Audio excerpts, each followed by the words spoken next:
Өсі жайлы деректер. Сергек сақтандыру полисі жоқ көлікке айыппұл жазбайды. Сергек белдік тақпау, телефонмен сөйлесу сияқты ереже бұзуды түсірмейді. Сергек жаяу жүргіншілер жолағында сағатына 40 шақырым жылдамдықпен жүруді міндеттемейді. Жылдамдықты шектеу белгісі болмаса, сағатына 60 шақырым жылдамдықпен жүруге рұқсат. Сергек бекітілген жылдамдық шегінен сағатына 10 шақырым аспаса, айыппұл жазбайды. Сергекке ескі көліктердің түсіп қалу ықтималдығы жоғары деген бос сөз. Сергек 100 метр қашықтан көре алады.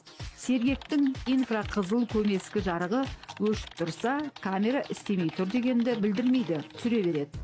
Сергек мемлекеттік нөмірді қамытпен бекітіп қойған көлікті де түсіре алады. Сергек серверінде айыппұлдар 2 айдан соң автоматты түрде өшіп қалады деген жалған сөз.